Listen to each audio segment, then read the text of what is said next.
Hello? Hello there. Today I'm going to give you a review of one of the greatest movies ever made. It's called Mind Game. It's an anime film from 2004. What makes it so great? Why is it one of the greatest movies of all time? Today we're going to go into that. Directed by the great director Maasaki Yuasa, Mind Game is one of those films that not many people have seen or heard of. It depends on who you talk to, but it's not considered the epsilon of anime. And I wanted to cover a bunch of these Maasaki Yuasa films. I don't know how many I can do, and I don't know if this is the greatest way of reviewing a movie. But today, we're talking about Mind Game. What year did it come out in 2004? What is it about? Well, it's a tough thing to go over, so let's go over it. Mind Game is a 2004 film about a man named Nishikun and his love for another girl named Mion. But over the course of this entire movie, we could go through people's lives. The first 2 minutes of this movie are some of the greatest 2 minutes of any motion picture of all time. And to start off, this is one of those movies that you can't miss yourself. It's a movie that transcends humanity, in my personal opinion. It's a movie that is just so inspirational and so unlike anything in this world that I personally think it deserves more recognition than it currently has. I mean, this movie is well known, and a lot of well-known and most avant-garde YouTubers have talked about it, but it's not a film that everyone talks about very much. And it's a film that has very, very much value in this world. And I don't know if this video is going to make any groundbreaking new introductions or anything to this film, and anything different will change about it. But I wanted to make this video. I don't know if this will change the world or anything, but here we go. First off, talking about the director and how he even became involved with this film.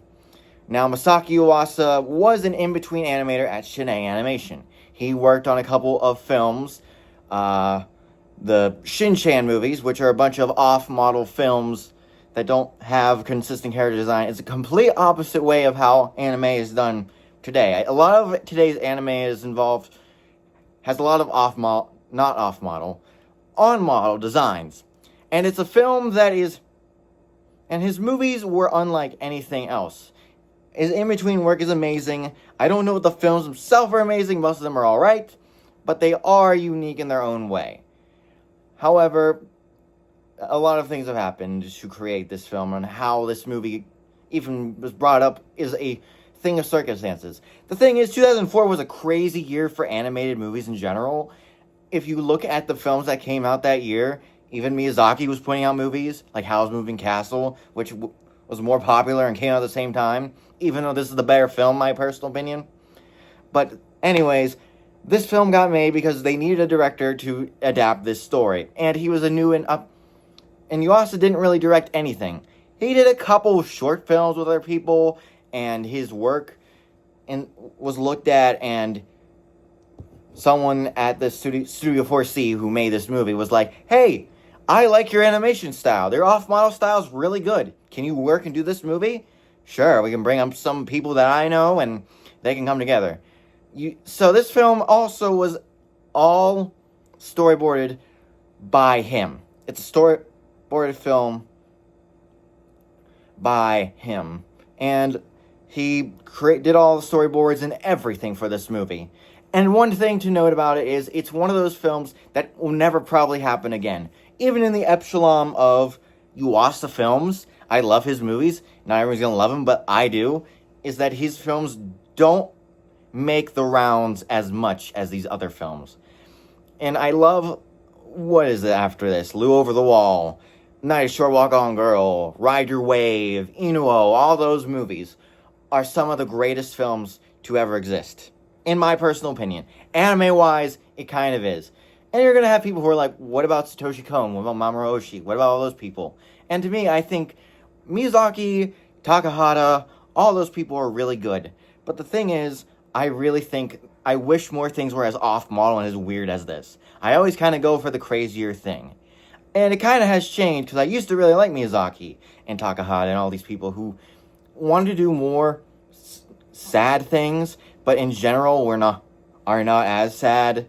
I'm not as into that, because a lot of things changed. I got in a lot of trouble in my younger years when I was 13, and To me, the best way of doing it is to get away from the darkness that was my personal self and a lot of the bad things that have happened to me, and to be more happy. And that kind of is why I'm making this video. But okay, I've talked about the history. It was a film that, and it made no money when when this film came out. It made no money. This film made no money when it came out in theaters. It is a film that was later on not even... The reason we even talk about it is because it was kind of crowdfunded to be made as a unique movie. It was crowdfunded for his career to be brought back, because he didn't really do much afterwards after this movie. He did a couple of things. He did a couple more Shin-Chan movies, side animation stuff. But if you're talking about his other in-between work and other things, he also did Chibi Maruko-chan. That was another one he did. But all of his work, he did a pilot for this series called Vampire Kids, which went absolutely nowhere. I think the Vampire Idea might have gone into his mermaid movie. But we're going to talk about...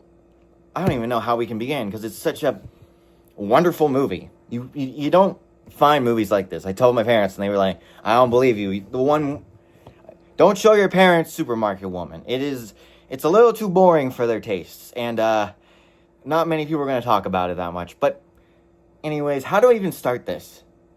The storyline is about a man named Nishikun and West Boy, based on the writer of the book, Robin Nishi.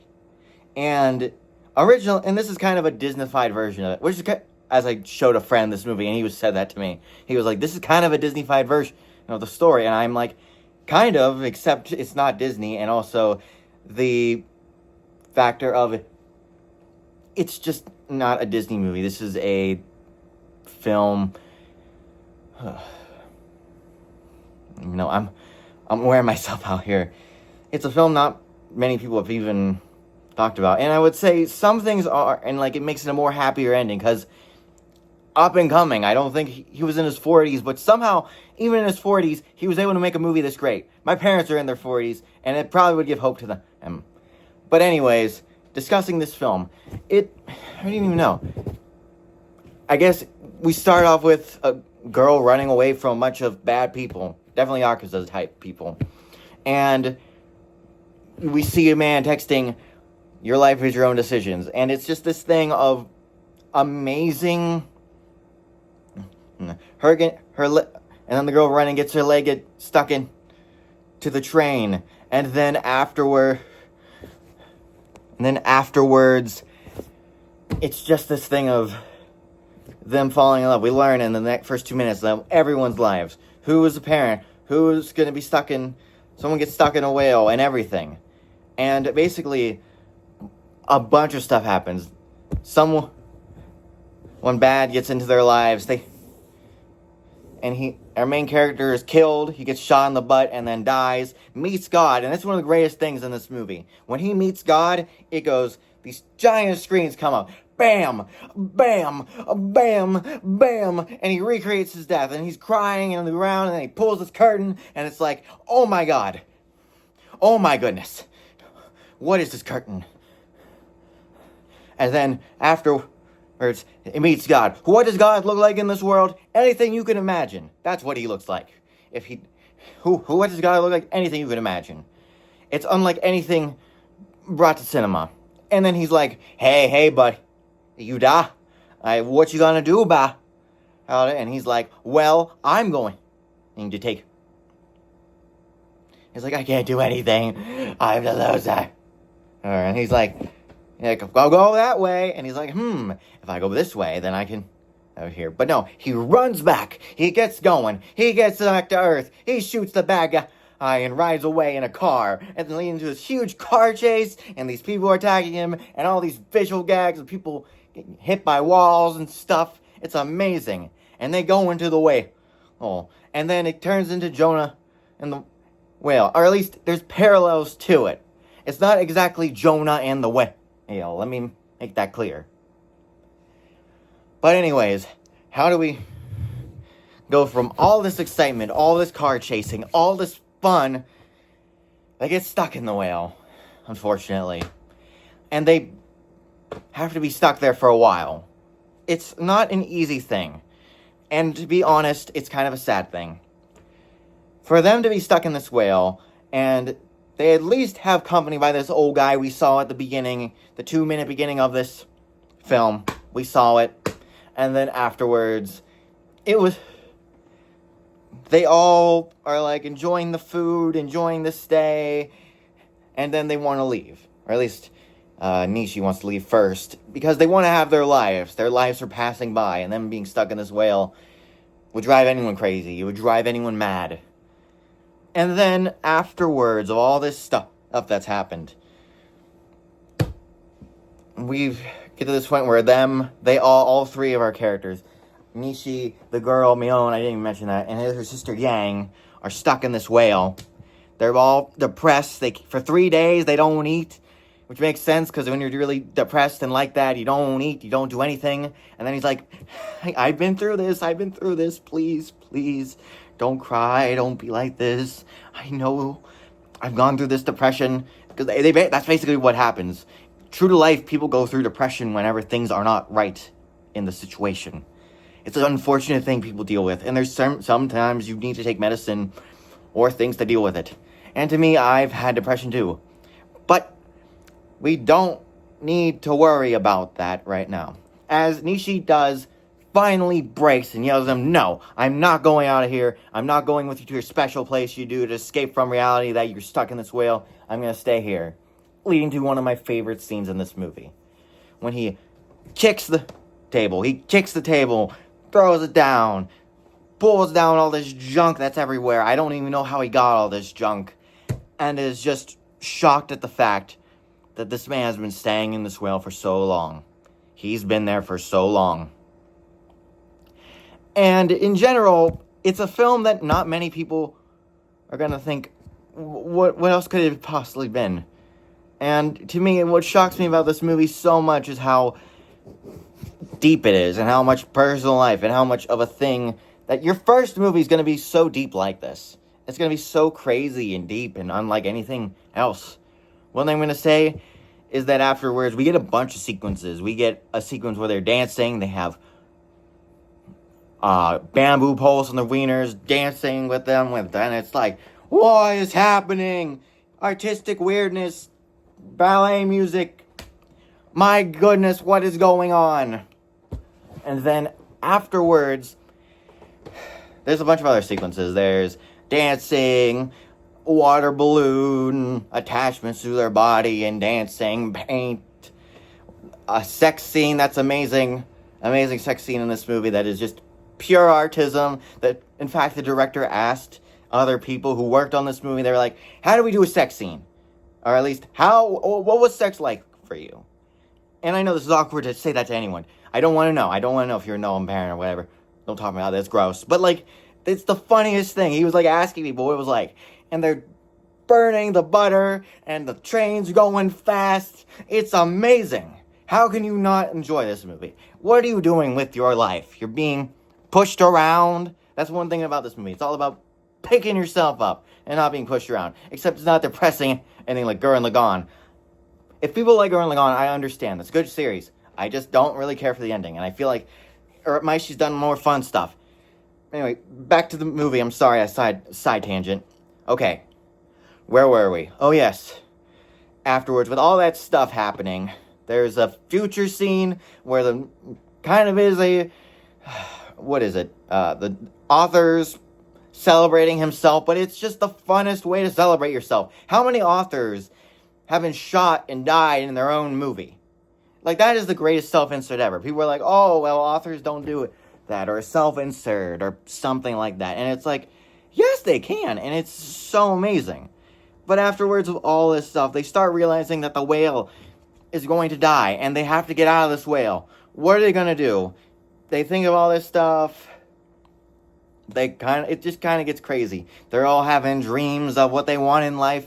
And then afterward, they're like, we got to get out of here. We got to do something. How are we going to not make it? Gonna make it. I know. We don't even have a motorboat, which is somehow gonna go past the tsunami in this way. You know, it's gonna somehow get them up there, get them up this whale. But unlike anything that has ever been seen, they put it in there, they take gas out of the car, or they got stuck in the whale after the chase that I mentioned. And then afterwards, they go in, it jumps up, it gets up, they finally are able to get out of this thing. But at the same time, they have to row for their dear lives. Their dear lives, they gotta run. Row. Like their life is counting on it, row. And it's unlike anything you can ever expect. It is a film, and there's all this stuff. They're rowing, but the boat breaks.